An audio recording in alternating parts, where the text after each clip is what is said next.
Now, what we're going to be doing is we're adding to our understanding about business. Okay? We need now to have a framework to talk about different types of what we're going to be discussing called competition.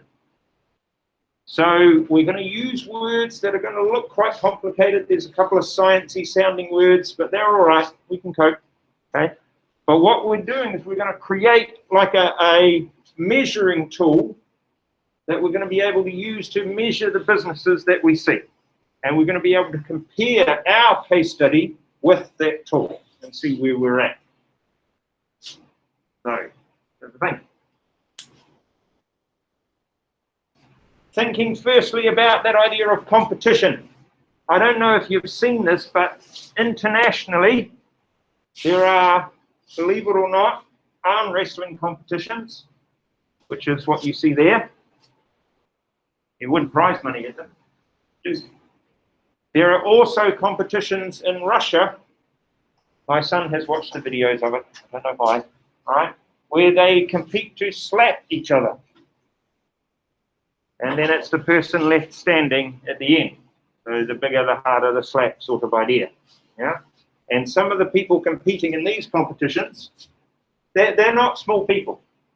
All right, not by any stretch of the imagination. Okay. So, what do you think? Straight out the back, let's just generalize. What do you think competition in business is all about? Have a go.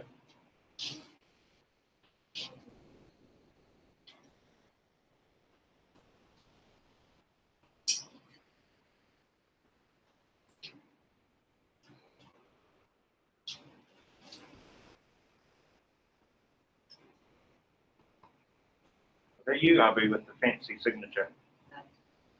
Are you? Almost hieroglyphic, that one, isn't it? What do you think competition is? This is in fact, it's a major theme in economics, this idea of competition. Maybe you've been in a competition. What would it mean for a business to be in a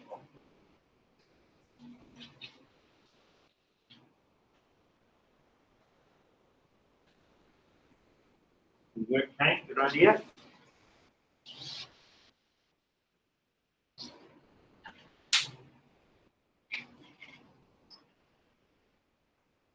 Got a good business for you, Kane.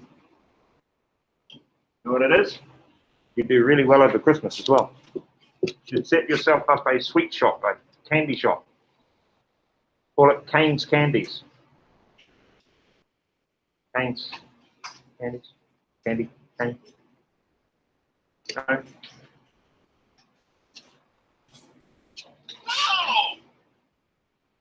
I'll keep it here just in case.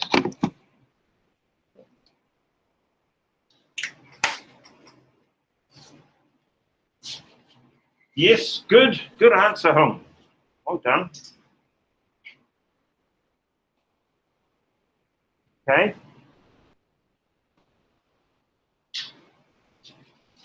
Work, Lancelot, yeah. Like it, Sean. Well done. Well, Brandon, have a go.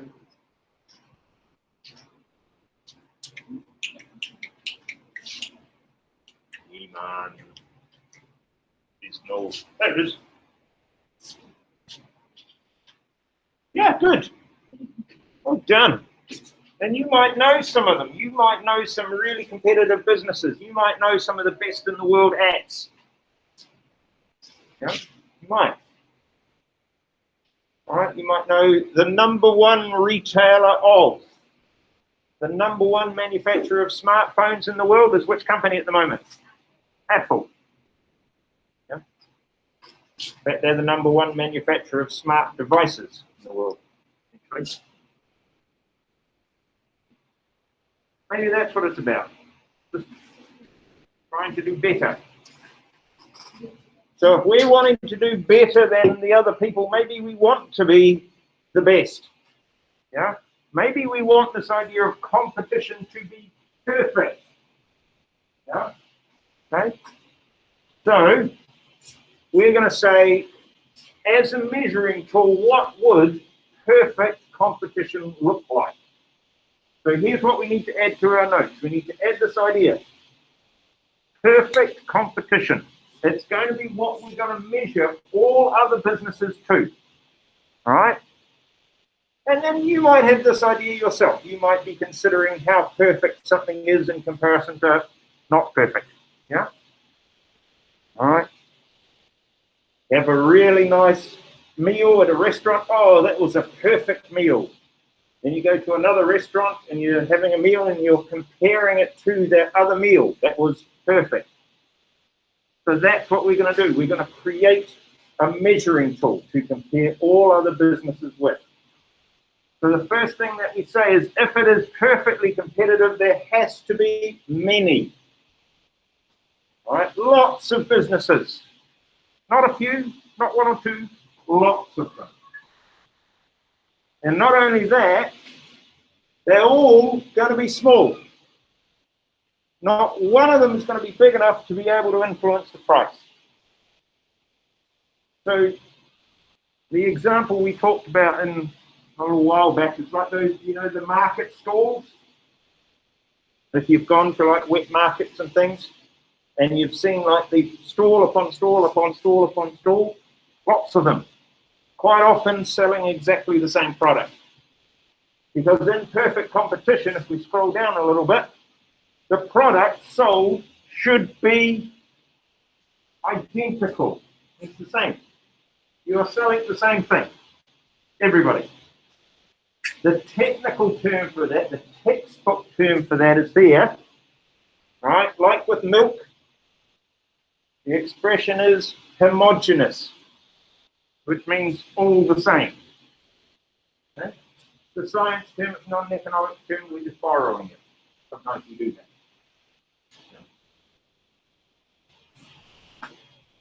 So they're all the same products, they're all many firms, all really small, none of them can influence the price, but here's the bonus, they can actually come and go whenever they want. There is no restriction to starting up that business, none. I mean, some of you might have businesses, I don't know, do you? No? Why not? Yeah? My wife and I are looking at setting up some small businesses, just ourselves. Seems very simple to do in Malaysia. Right? I don't know if you've heard of something called Shopee. Heard of that? No, never. Well, there's behind the scenes of Shopee, there's another software that you use if you're the business, yeah? And it does everything for you. You just plug your information in, and it controls all of the, you know, comings and goings with regards to Shopee and people buying and selling, yeah? Buying your products and ordering different sizes or whatever it is that you're selling. And it deals with all of that. And apparently you just sit there and make the money. That's what it says. Surely that's true.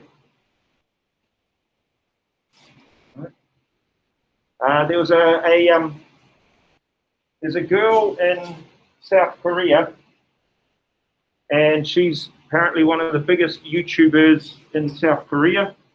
Yeah, and she's like 6 or something. And she's just recently bought a multi-million-dollar, well, say she, her family have, okay?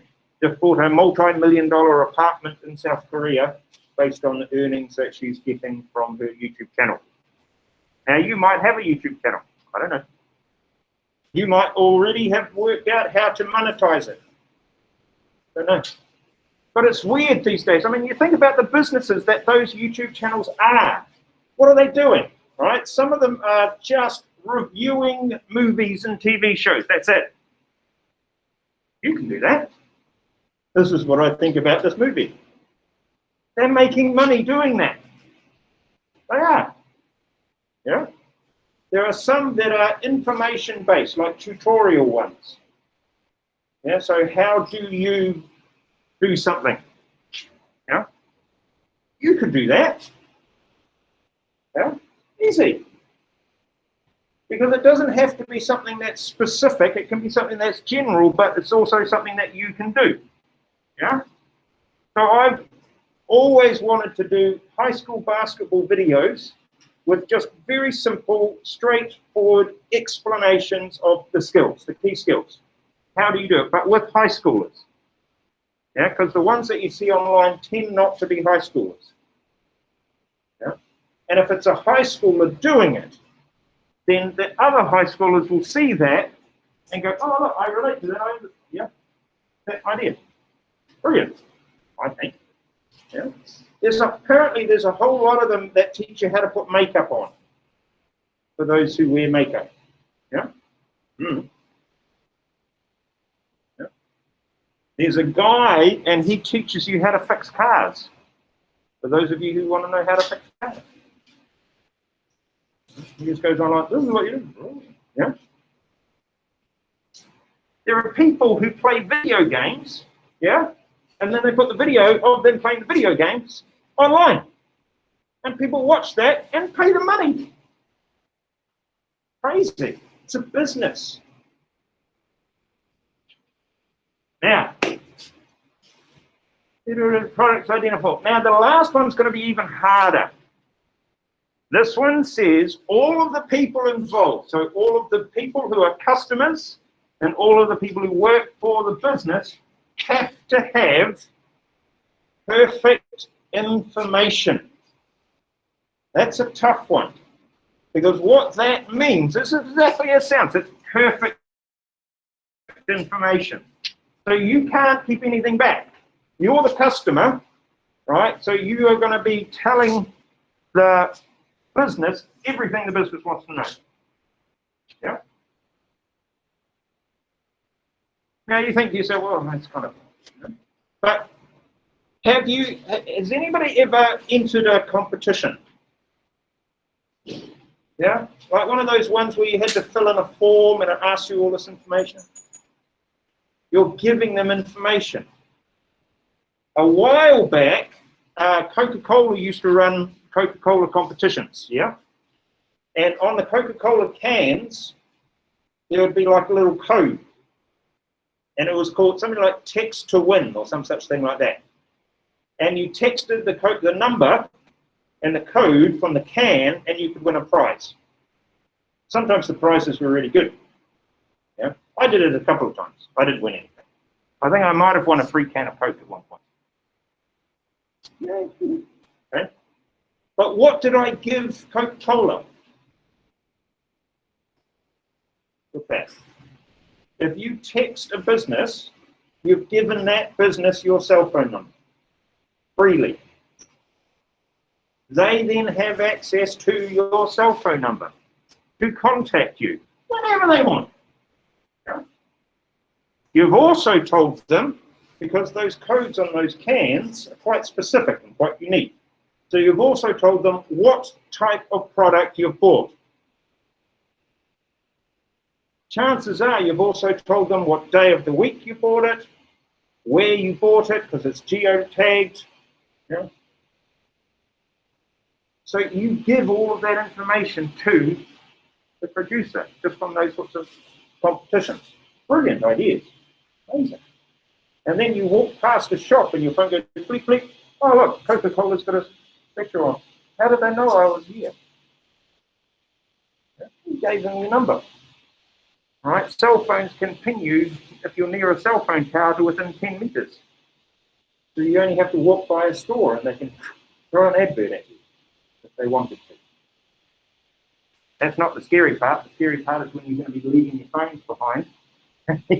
Then it's all going to be 3D and all of that sort of stuff, staring right in the face, yeah? That's the next step. Now, how about this? What about the information the business has that you, the consumer, don't have? Probably quite a lot of that. Have you ever bought a product, taken it home and go, oh, not as good as I thought. Oh, it's actually pretty cheap and nasty. Oh, no, it's a bit rubbish. Don't want it.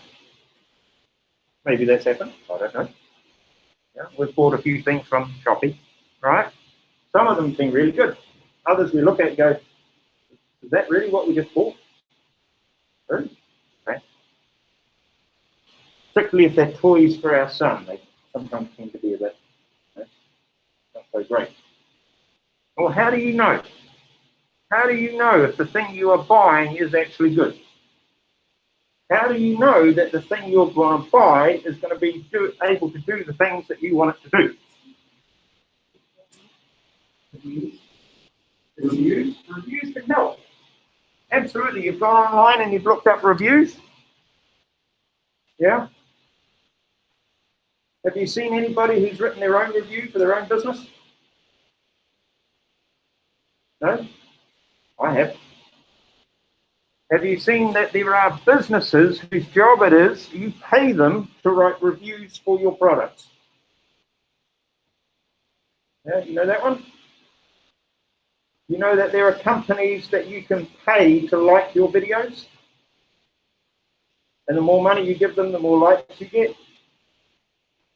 Right? There's some places in some parts of the world where there's cell phones like lined up against walls, like whole banks of them. And they're all going through like. They're like factories, basically. And you pay them money and they artificially create these things. What about when you've bought something like food? Can you guarantee that the food you bought is not going to make you unwell after you've eaten it? Yeah? I guess you've never bought any food and eaten it and then thought, well, that doesn't taste good. What about over the long term? Do you know how the products you consume are going to affect you over the long term?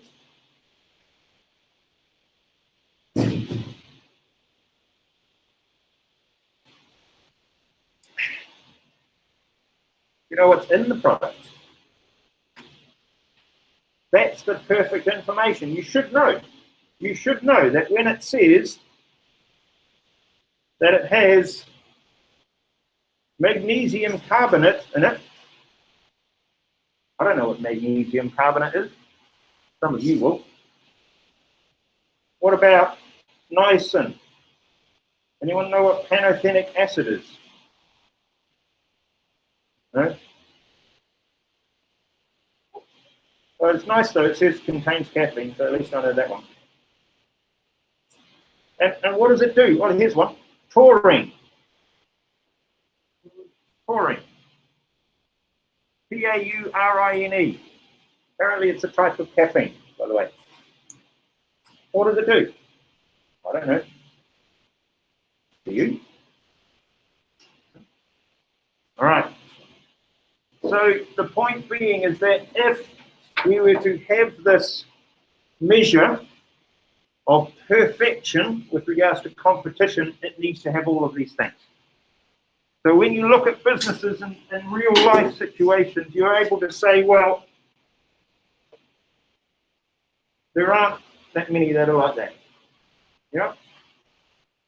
Quite a few businesses are small, but they're not probably that small. Yeah, there's more freedom to enter and exit than there has been probably in the past, but only in certain businesses. Yeah.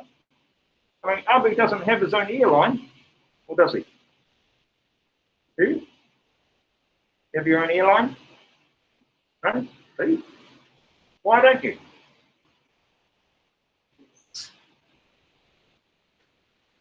If you don't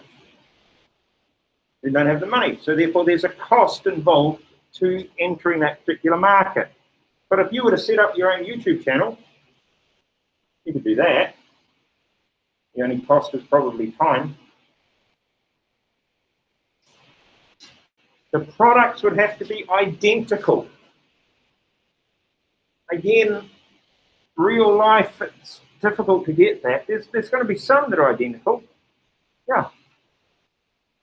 Yeah, but maybe not many. And that idea of perfect information, that's going to be a real hard one to have. I mean, they tell you what's in it, but you don't know what that actually means. So is it of any use? Okay, here's your challenge. Here it is. Ding. Fill in the gaps. There you go.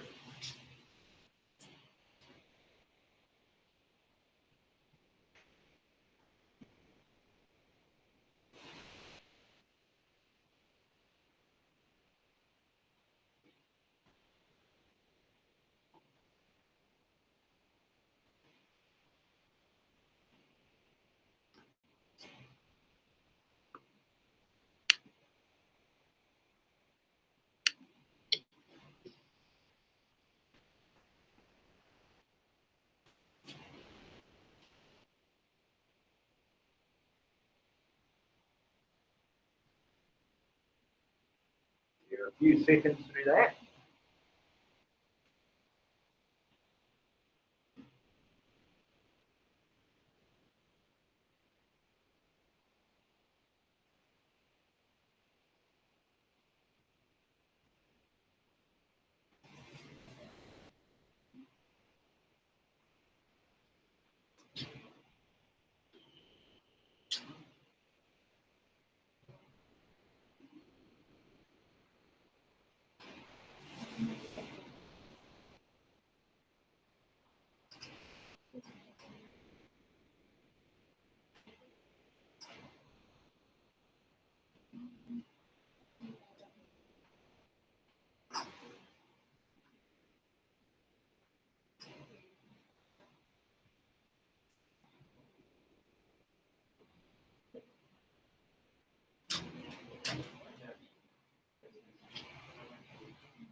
Getting on.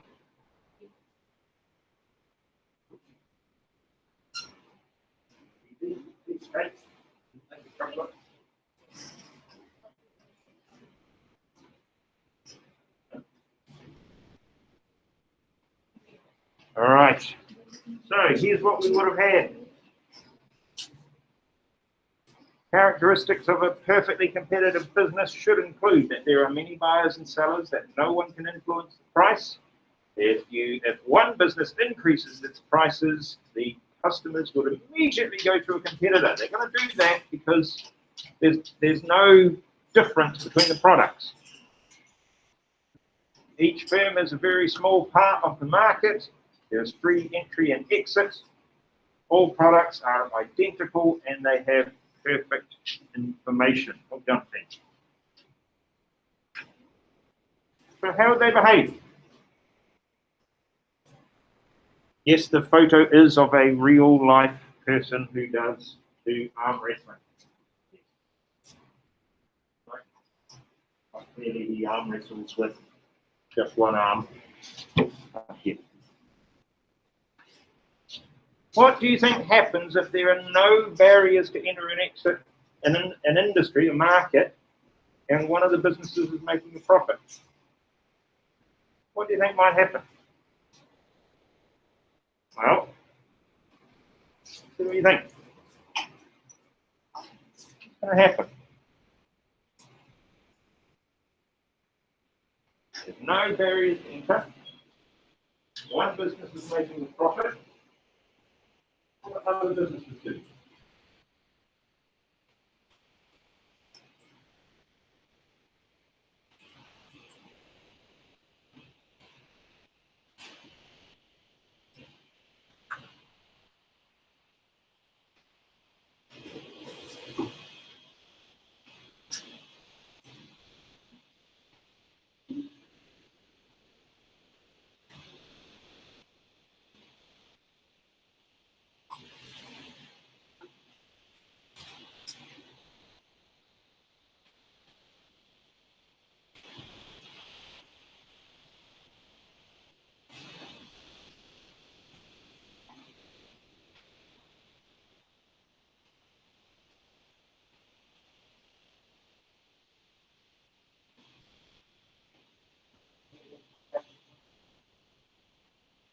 One business is making money. Another business is never want to.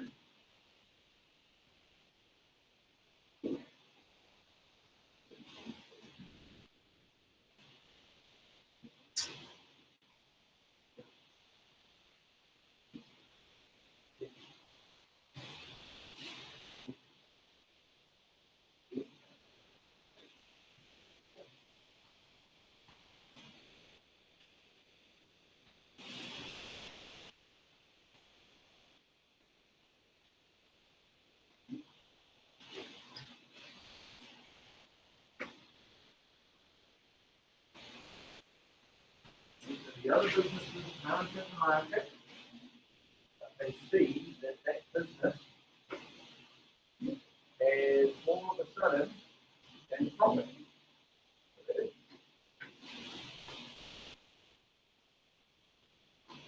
My son struggles with this bit because he sees that the people on YouTube make an awful lot of money.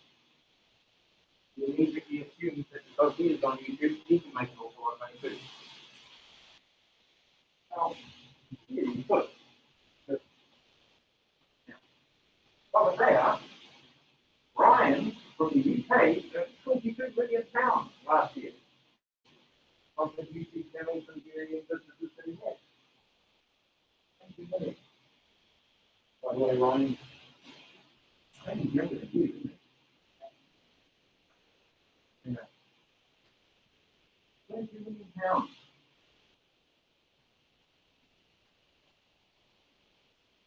Right, and his sisters now have their own animation channel. He does deals with toy companies. There's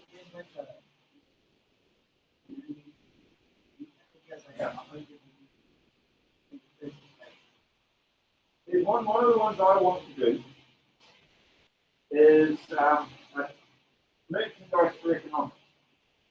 We've got a lot out there. And so I have this idea in my head, because I've seen it, of a t-shirt design that's connected with augmented reality. So you can use the augmented reality and it does technological things that I don't understand. Yeah? And on the back it's got like QR codes that link to say a website or that link to the Twitter feed or that link to the YouTube channel. I think that's cool. I think I can sell a few of them. I just can't at the moment. Well, I've got an idea how to do it. So I can get that technological understanding a bit more. But why not? Yeah. I mean, we talked the other day about how businesses were taking advantage, not advantage, but people were starting businesses based on the COVID situation, like the businesses that do produce face masks. Well, why isn't there a Nexus school face mask?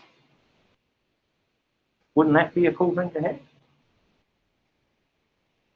We've been in and out of lockdown for over a year. Think how many Nexus face masks could have been sold. Let's say there's not necessarily force you to wear it, but all they have to do is give you one free. Yeah? And oh, I need another one now. Why not? A tailor's one. Because you know there are schools that have them. There absolutely are. That it has essentially become part of their uniform. Why not? Yeah. I mean, you've got hats that have got school logo on them. So why not a face mask? What difference does that make? And they could be cool, they could be stylish. We've talked about having humanities-based ones. Economics, history. Mr. Matt has history ones. Psychology ones. You won't want too many psychology ones because that freak you out. Psychology. Do with the mind. Theory. Yeah, but you've got the idea, team. You have. It's like traffic lights. As soon as you see an opportunity, if you are the type of person who takes the opportunity, then someone's earning a profit. Okay, you go into that business. Yeah? Because there's no barriers. So why wouldn't you? Yeah? No, it's not. You could lose. Good. Absolutely you could. Yeah? Well, what happens? What happens if you're not making a profit? You'd leave straight away. Because there's no barrier to exit either. Yeah? Then you go do something else. No problem with that. Yeah. None at all. There is people here at school who've got significant YouTube channels, apparently, so I hear. There are people here at school who do Instagramming. I still don't understand Instagram. There are people here at school who do TikToking. Don't understand that either. Yeah? You can monetize all of that as a business. That opportunity is there. Other people are. Believe it or not, apparently people are teaching subjects through the TikTok. Why not you? Yeah. Quite unusual ones. I saw one unusual one, and he was doing a dance about taking maths at university. Don't understand. Now, why do we want this measuring device? Why do we want this, I was going to say yardstick, but that might not be something you understand. All right? Why do we want this measuring tool? Well, because the idea of perfect competition is that it is efficient. And not only is competition one of our major themes, the idea of efficiency is another. We want businesses to be efficient. Yeah? That's why we come up with efficiency ideas. That's why things like these chips in your cards are a brilliant idea. That's much more efficient than previous. But I'm so old that we used to handwrite your reports at school. Handwrite them. You've seen my handwriting. Can you imagine? Yeah? You make a spelling mistake on that. Not good. Yeah. All right. The worst ones, we had one. I was just going back a number of years, but they were all on one page. They were one sheet. So you made a mistake in yours, and they had to go back to every single other teacher and get them to redo it. We weren't popular. Got to say. But we used to have books, and we used to mark off you arrived in class. Yeah, you had to have special symbols. Right? A for absent. Oh, but they left early, so you have a little half thing there. And then you had to count up the half days that they were at. Bleep, done. Yeah? You go down, you buying lunch, report. Much more efficient. So that's what we consider. how efficient things are. How can we make them more efficient? Yeah. Oh, now I think about it, I want to put a QR code on the back of the basketball uniforms. Perfect. Oh, wouldn't that be brilliant? Think of that. And then the QR code could link to the site, yeah, or the YouTube of them playing. Oh, that'd be cool. Yeah. Thinking. Of course, that'll be when we actually get to play basketball again. That may not be for another year. I don't know. Okay.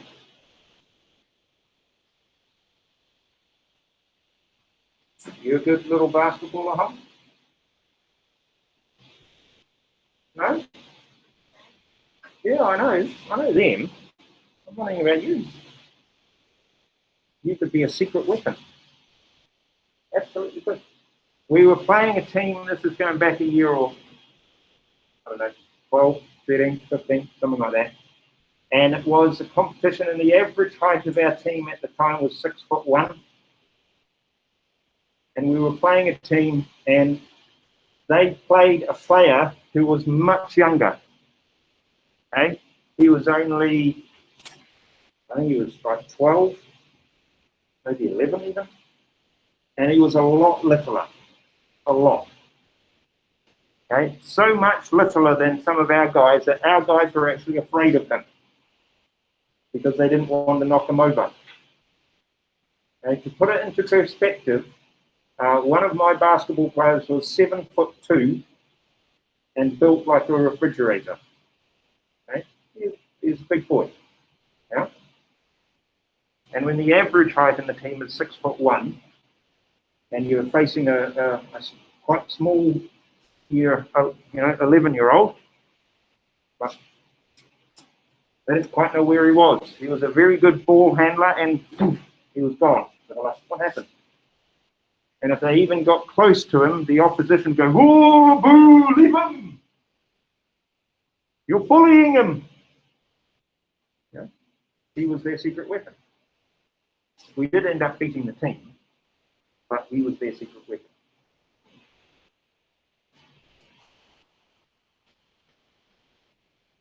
Now, all right, it is efficient to be perfect in your level of competition, and so therefore we want businesses to be competitive. We want them to be perfect. So we as a government are going to try and move businesses towards this, because then it makes it more efficient. But that doesn't mean you, the consumer, are always going to get a better job of it. Yeah? Sometimes you might. Right? Sometimes, because those firms are perfectly competitive, sometimes the prices are lower. Sometimes there's more choice for you. Which in New Zealand, when I was growing up, you say, "Oh, choice." Right? And because it's New Zealand, you'd add the word "bro" on the end. "Oh, choice, bro."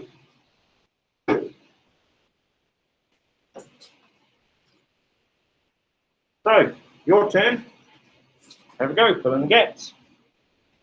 See how well you do on this one.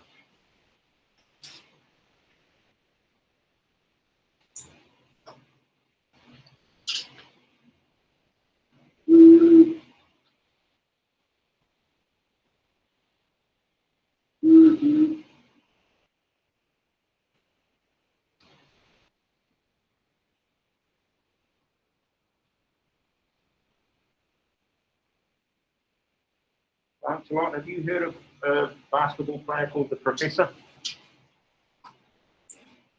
You heard of him, Emma? The Professor?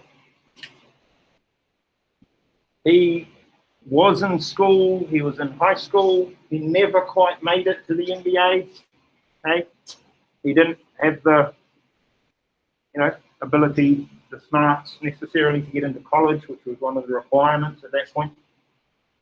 Right? He couldn't get in. So he became a street ball basketball player. And that's what he does now. He travels the world playing street ball, just playing basketball. Gets it filmed, puts it up on YouTube, hundreds of hits. He gets paid for it. doing what he loves. Right? He goes away and does tournaments, goes away and does training camps. Right? He went and he did one with James Harden where he taught him how to teleport the ball. Yeah. Making his own little business. Big business.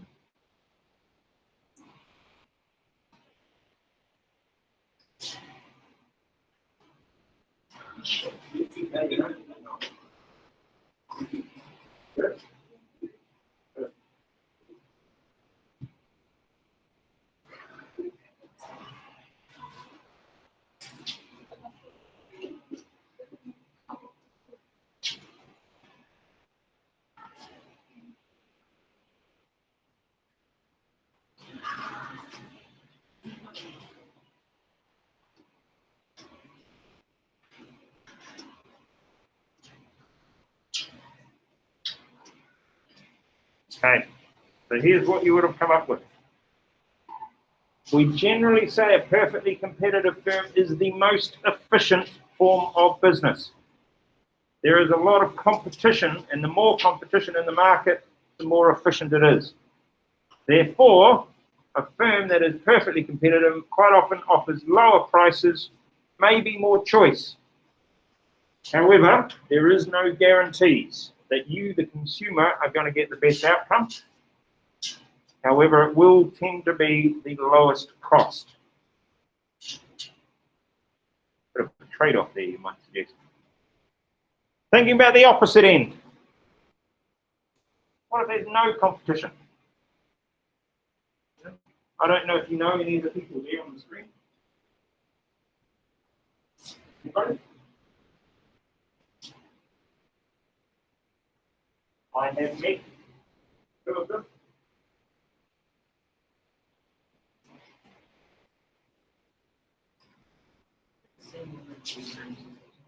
Sorry? Yes. You know who she is, though? Yes, the New Zealanders. Recognize them? They're not going to be here. They may have never been to the Bangkok train station.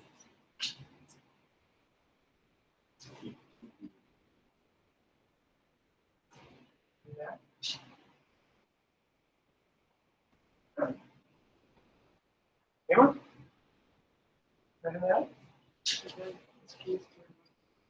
Right. Interestingly enough, no, she doesn't.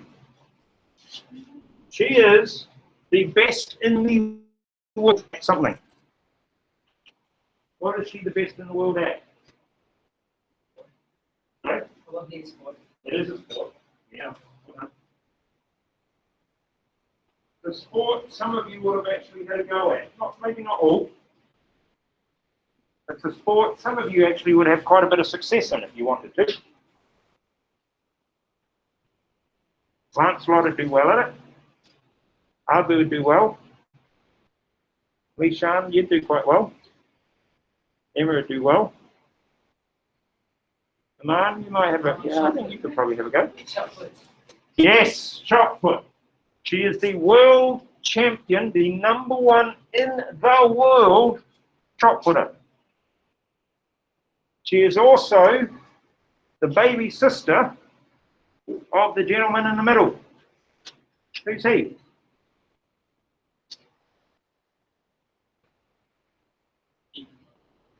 Okay. Yeah. Stephen Adams. It is. Who is one of the best basketball players in the NBA at the moment, in my opinion.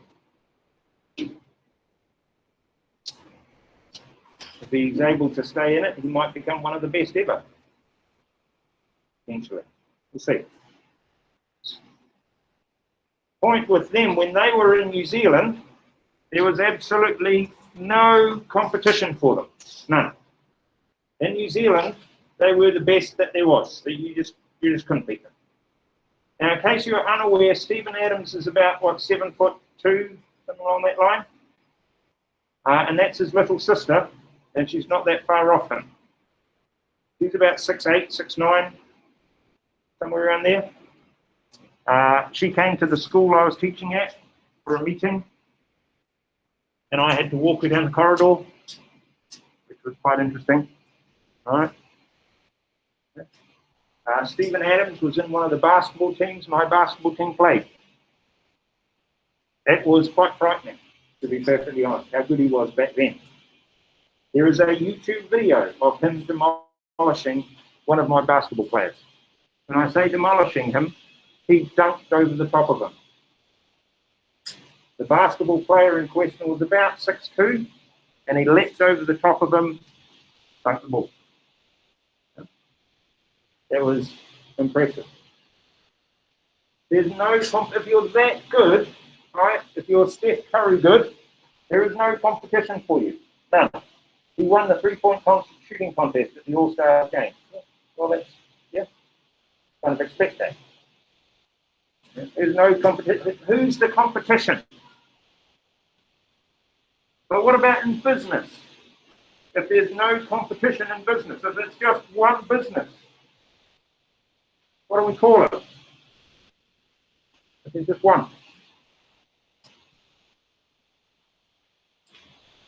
What would be at the other end? So perfect competition is at one end.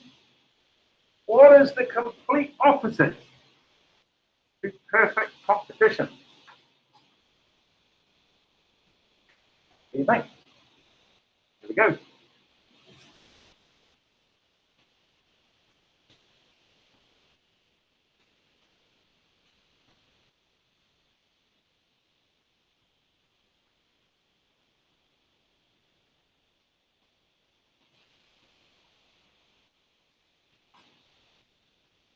Am I getting my two classes mixed up, or isn't Charles in the other class?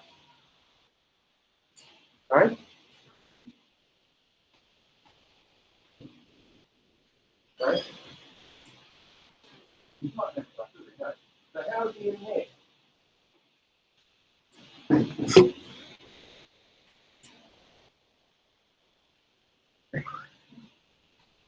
Just randomly jumped into the meet pool.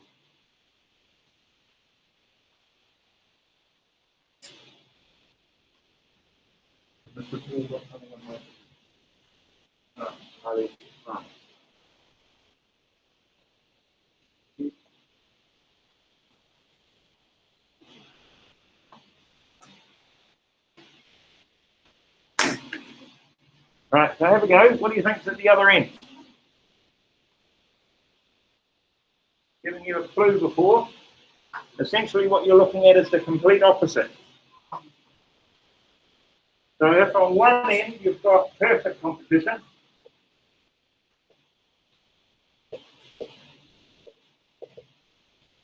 the other end there is no competition.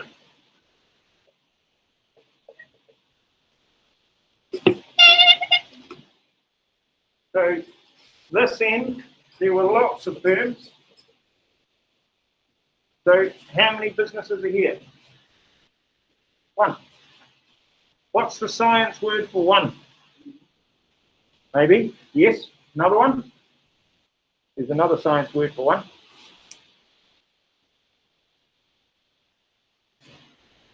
Are you rock star scientists? If you're listening to music, you can listen to it in stereo, or you can listen to it in, you only have one speaker?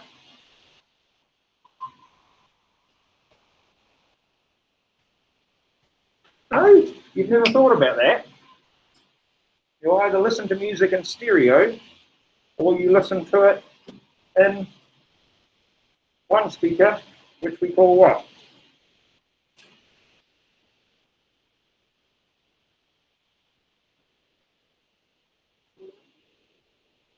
Yeah, mono, one. Yeah.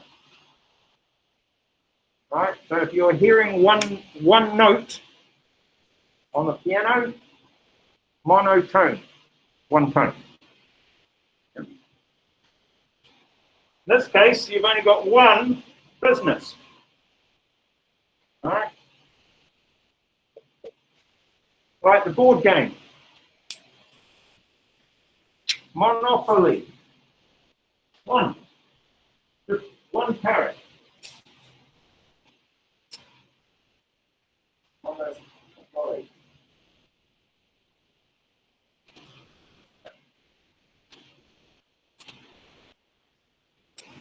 No! All right. How many businesses are there? There is one. There is no competition. None. Zero. Zilch. Nada. One. One business. That's it. It is the monopoly. But do you know of any monopolies? I think I've got one. Please.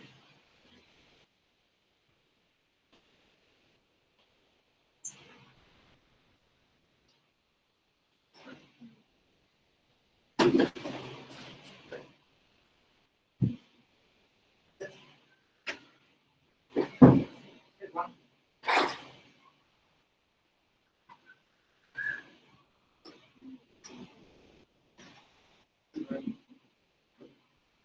Monopoly.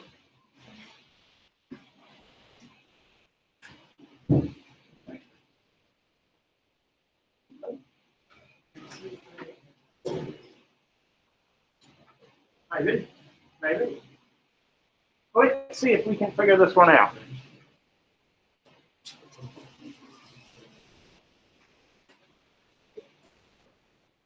All right. Let's see. Here we go. Don't worry about that one then. Here we go. New term to add to our notes. Here it is. A monopoly is one business. They are the sole supplier of that product. They have 100% of the market. It's them. They are the market. There's no one else. Them. That's what's classified as a pure monopoly. However, in real life, we tend to think about businesses that dominate as being like a monopoly. They behave like a monopoly.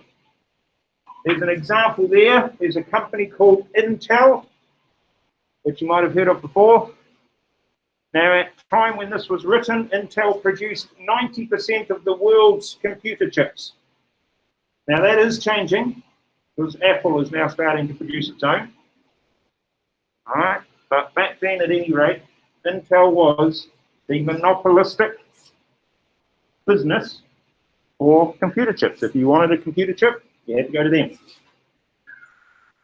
I think it's fairly similar with something called a semiconductor, because apparently we're running out of those. What else did we come up with?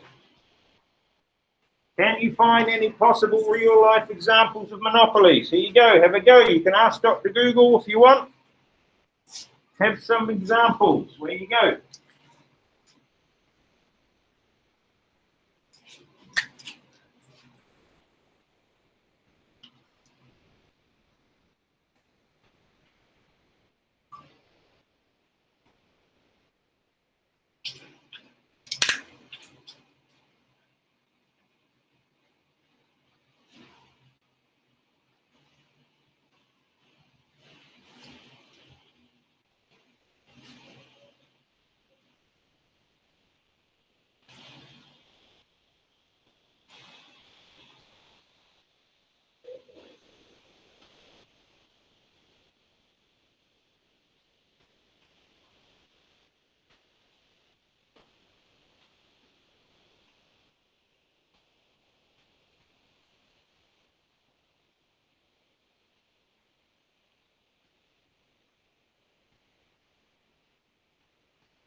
One home.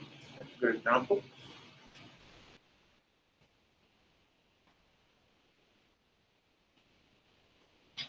Now is Google. Yeah, okay.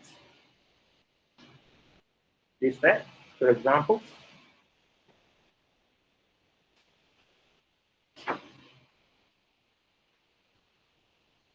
Other examples could be fine. What do we got here? Google, Facebook, and railway. Any particular railway you've got in mind? Yeah.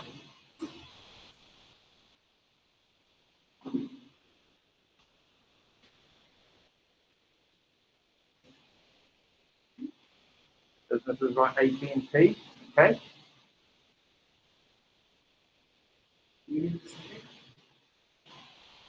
Okay. Standard Oil, yep. And that was definitely a monopoly at one point.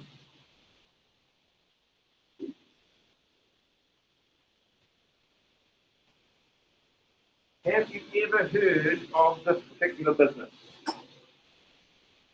And I'm going to see if you know what it does. It does have a bigger name than that, but that's the code it goes by. Does anybody know what that business is and what it does? And when I tell you this, there's pretty much only one of them in the world. I think it is Japanese. I think so. What does it do? You can ask Dr. Google. That's fuck the information in your head. What does YKK do?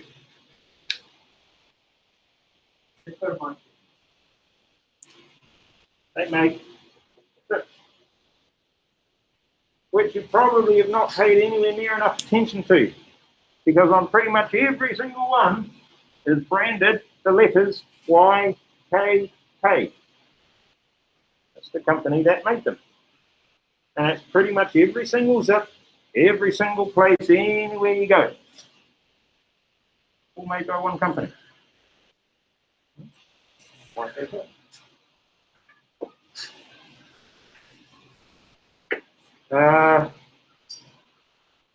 other ones could you have heard of?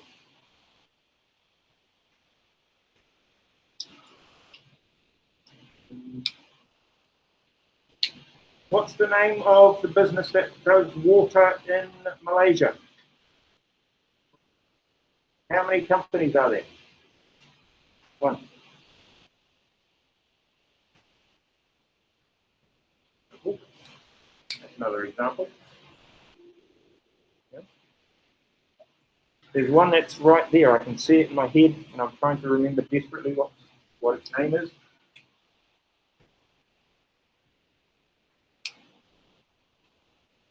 Okay, I'll have to come back, but I'll find it another day. Well done, team.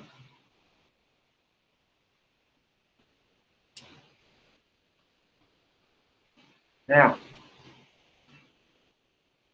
aside from the board game, it's relatively straightforward as to what actually is the cause of monopolies. If you are able to stop competition, you can create a monopoly. So the opposite of monopolies is perfect competition, no barriers to entry or exit. So a monopoly has a barrier. Think about those things where there is what's called a patent or copyright. Right? Anytime any of those is put in place, it's preventing someone from using or developing or selling a product. The airplane example, you may not have the money to be able to run your own airplanes because the capital cost involved. Yeah? Those planes probably cost $1 million or more, at least, per plane. Might be that you have gained control of the natural resource. So in New Zealand, there is one electricity producer through hydroelectric power. That's it, just one. And it does pretty much all of the electricity production in the country. A lot of it, at any rate. Less now than it used to. Now they have wind farms generating electricity. But back then, one. Yeah, where does the electricity come from in Malaysia? You know? How do they generate it? There will be some solar. Unfortunately for me at any rate, I've only been here a few years. Some of you might have been here longer. You might know where the electricity comes from in Malaysia. Comes from the company. Yeah. I'm guessing that there are power stations somewhere. They might be coal powered. I don't know. They might be nuclear. I don't know. You know. Japan has a whole lot of nuclear powered power stations that it uses. And you might remember it was the anniversary of an earthquake that they had to shut one of the nuclear power stations down just the other day. Right, I think it's like 10 years ago. Right. You can create a monopoly if they are price makers. They're the ones who are able to supply the product, so therefore they're the ones who are able to charge you the price. They can charge whatever price they want. You don't like it, you don't go for the product. They're the only ones selling it. There is another example there, you might have seen it. De Beers, which sells pretty much all of the world's diamonds. The ones that they dig out the ground. Yes, nowadays you can manufacture diamonds, so probably not those.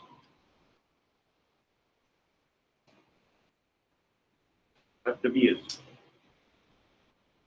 Right. Now, let's just look at this first question and see if we can answer that one. Don't worry about the rest. Let's just have a look at the first one. Can a monopolist, a business that is a monopoly, can it continue into the future? What do you think? If you're the only person doing that particular product, is it possible for you to keep selling that product? What do you think? Yes. Yes. Absolutely. You're 100% right.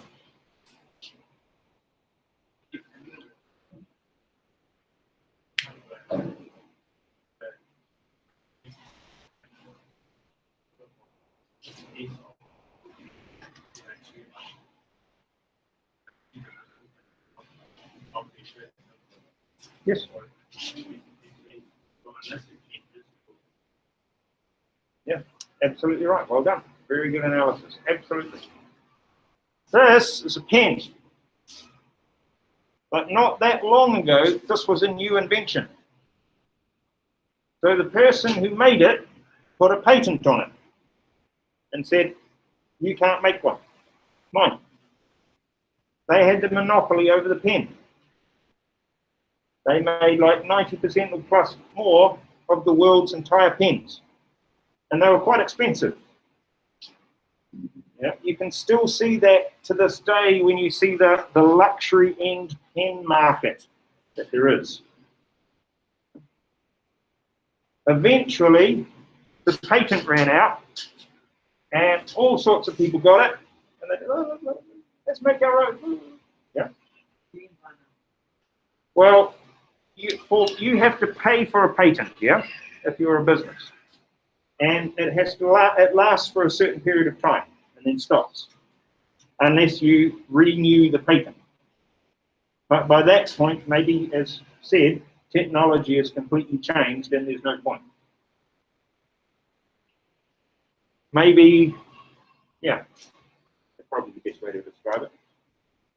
There was another company you might have heard of called IBM. Anybody know IBM? It used to be. They originally were called International Business Machines. They created some of the first computers. Yeah.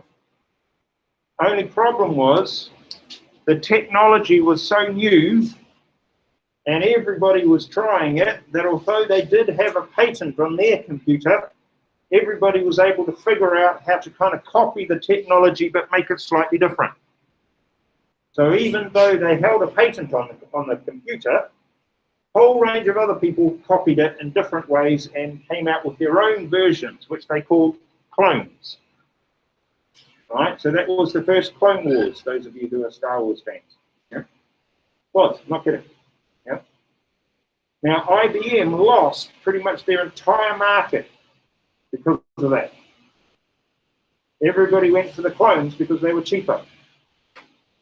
And then after a few years, another company came around called Apple, and that really upset the market.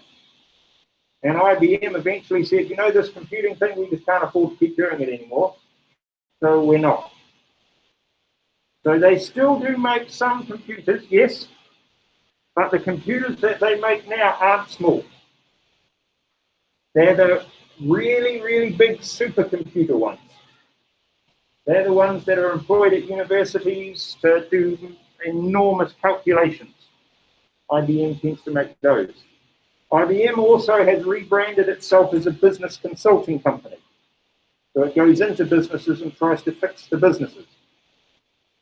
One of the computers that they used to make, it was like a laptop. They ended up selling it to a Chinese company.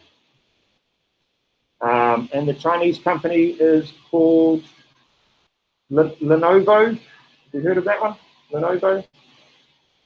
Yeah, so they're the ones who bought out pretty much the last remaining IBM computers from them. All right, now, ladies and gentlemen, we're actually going to finish there for the day. Seems like a good place to stop. Before you go, if you can do, there's not a lot of pink stuff left, but it would be good to try and use it economically when you are cleaning your desks.